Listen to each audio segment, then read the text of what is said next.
bon billet. Monsieur Thiam remet donc son pouvoir aux militants du PDCI-RDA.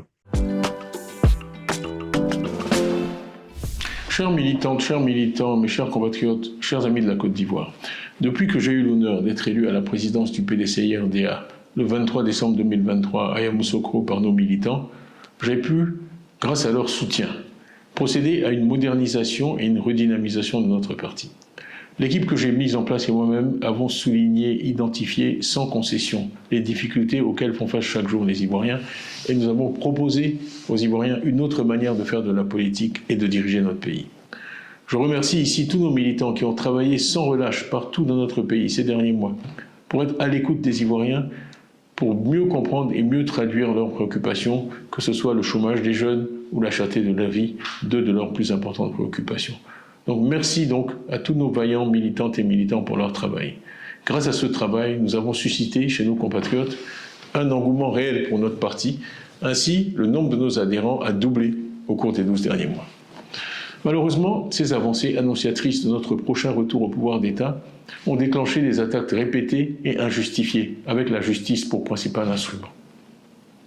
En effet, depuis plusieurs mois, le PDCI-RDA et moi-même sommes l'objet d'un harcèlement judiciaire inique et insidieux, orchestré dans l'ombre, mais porté à visage découvert par des personnes manipulées, avec pour seul objectif de nous écarter de la vie publique et politique, de nous priver de nos droits fondamentaux de citoyens et de porter atteinte à ma dignité, allant jusqu'à me contester ce qui est le socle de toute existence humaine, ma nationalité. Toute ma vie a été pétrie aux valeurs ancestrales de ce pays où je suis né et où j'ai grandi.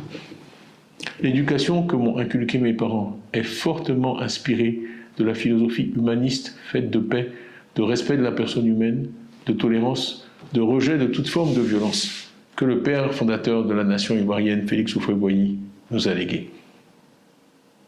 Malheureusement, il semble que certains d'entre nous n'ont rien retenu de l'histoire récente et combien douloureuse de notre pays. Toutes ces manigances que nous voyons chaque jour visent à entraver la marche vers le pouvoir d'État du PDCI-RDA, qui m'a plébiscité d'abord comme président du parti en décembre 2023, et puis en avril 2025 comme son candidat à l'élection présidentielle d'octobre 2025. On veut m'écarter du débat démocratique, parce que je suis porteur de l'espoir qu'une autre Côte d'Ivoire est possible. Ma voix est une voix que nos adversaires veulent éliminer, non par le pouvoir de leurs idées, mais par la persécution et par l'instrumentalisation de la justice à des fins politiques et partisanes. Le but de ces manœuvres est simple, il est de nous distraire de l'essentiel, l'évaluation du bilan du RHDP après 15 ans au pouvoir et l'élection d'octobre 2025. Alors que l'on était en droit d'espérer des élections inclusives, transparentes et apaisées, force est de constater que la radiation injustifiée du candidat du PDCI-RDA vient s'inscrire dans la logique de l'élimination des leaders des principaux partis politiques de l'opposition pour se garantir des élections sur mesure et une victoire certaine. Je ne peux que ressentir de la déception face à un tel déni de démocratie en Côte d'Ivoire. Ainsi, on m'a refusé en avril 2025 un certificat de nationalité, au mépris de l'histoire, des textes et des traditions de notre pays. Plus grave, il se dessine une volonté claire de mettre notre parti, le PDCI-RDA, sous contrôle, sous tutelle, à un moment où l'espérance en un retour du PDCI-RDA au pouvoir, après 25 années d'opposition, est partagée par beaucoup d'Ivoiriens et par tous nos militants et tous nos sympathisants. Ce que nous défendons transcende nos personnes.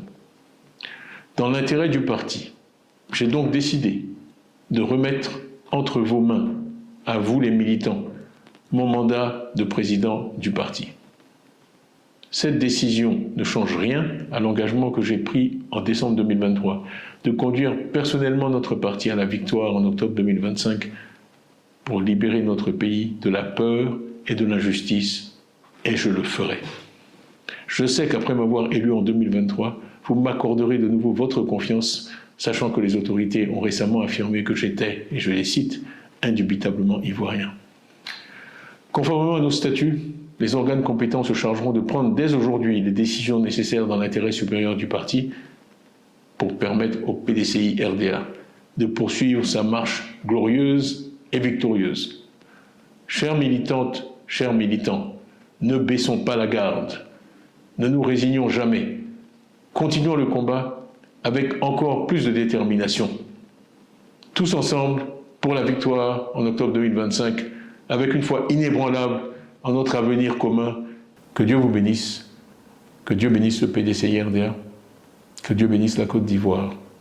Je vous remercie pour votre attention. Après donc la décision de M. Thiam de remettre le parti aux mains donc, des militants, nous avons vu qu'un autre décret qui est donc tombé, une décision, disons, donc décision du 11 mai portant donc nomination président délégué du PDCI-EDA. Décision numéro 001-2025 PPI CAB du 11 mai 2025 portant nomination du président délégué du PDCI-RDA.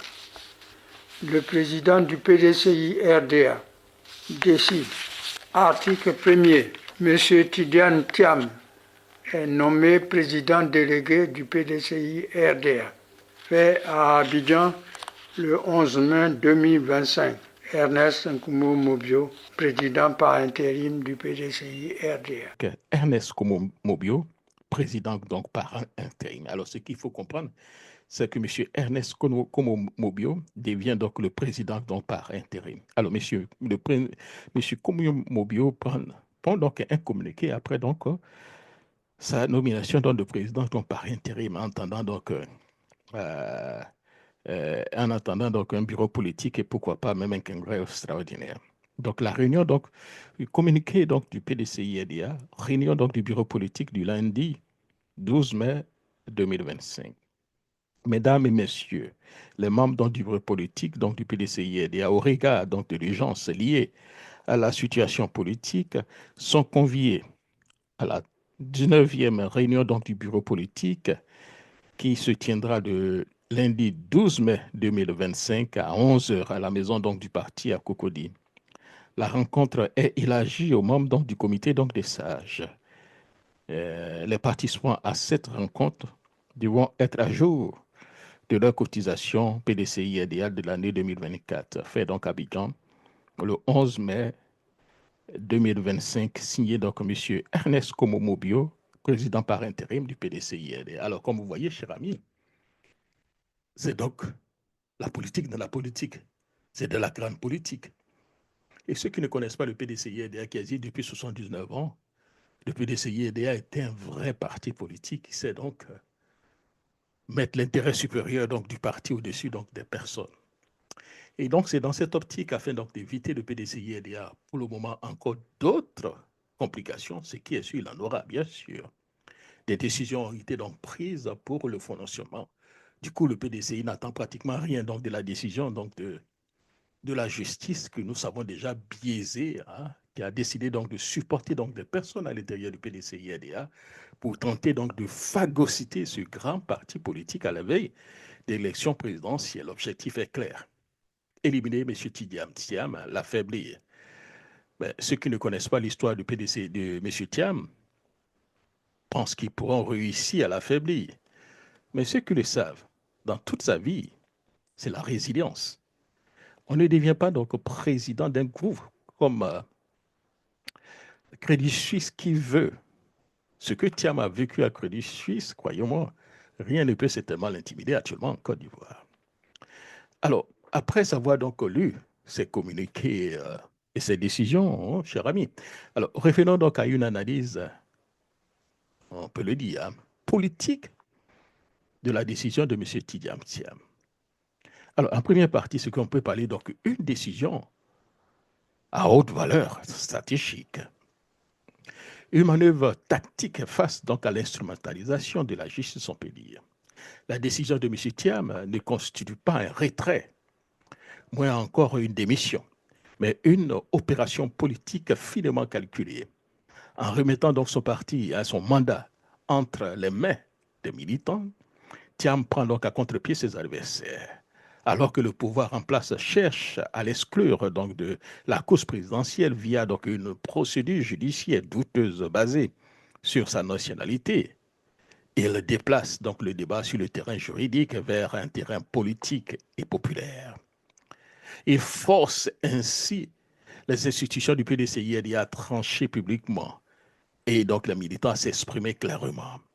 Le parti choisira-t-il de se soumettre à la peur ou à résister donc avec lui? Le deuxième point donc, de l'analyse politique de la décision donc, de M.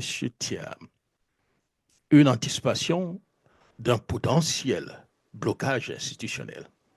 En remettant donc son mandat, M. Thiam évite donc de créer donc une situation où un président du PDCI empêché par donc la justice deviendra donc un frein institutionnel.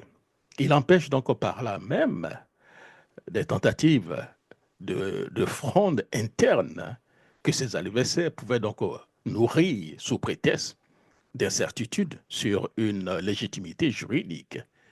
Il rend la parole donc au peuple militant tout en réaffirmant donc son engagement pour donc la présidence.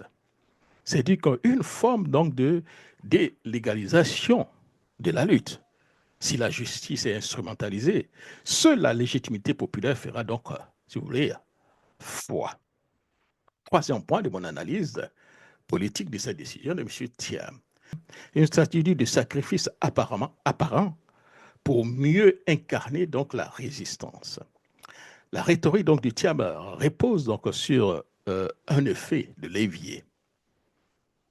Se poser non comme une victime, mais comme un bouclier du parti. Je me mets en retrait pour que le parti ne soit pas pris donc en otage. En réalité, c'est donc l'inverse. Il offre son mandat en sacrifice pour contraindre donc les militants à le réaffirmer, plus fortement encore dans un sursaut collectif de résistance. C'est la logique donc du parti leader persécuté qui devient le catalyseur donc d'une révolte populaire contre l'injustice. De De Gaulle en 1940, Mandela en prison et même Laurent Gbagbo à la CPI, le modèle est clair.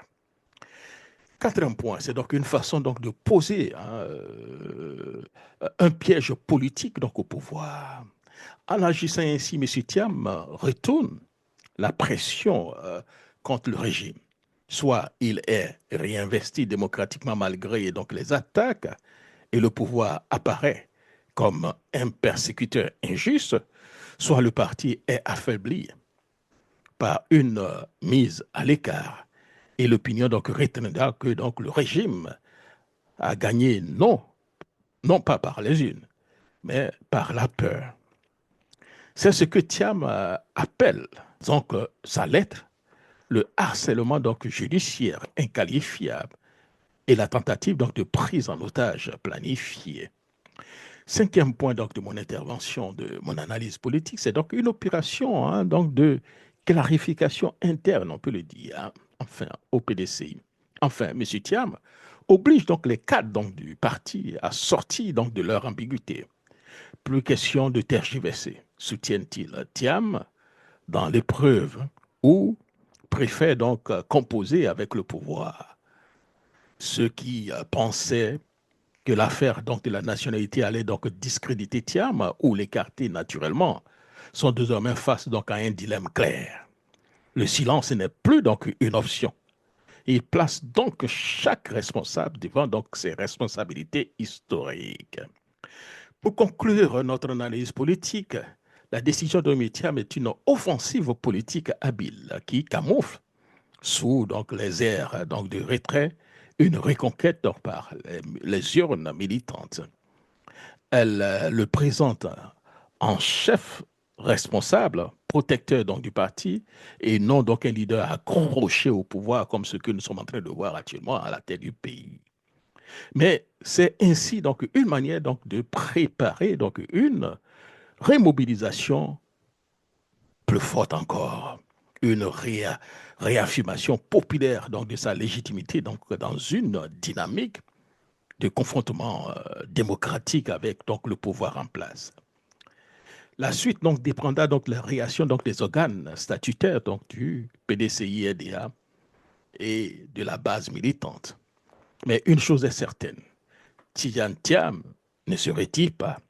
Il se repositionne donc en martyr stratégique pour mieux mener la bataille décisive d'octobre 2025.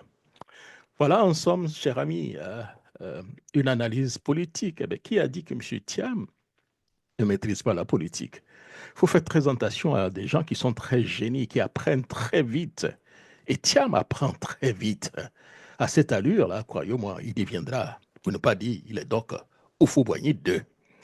Merci beaucoup, cher ami. Comme le dirait Jacques Roger lui-même, Thiamement et sûrement. Merci.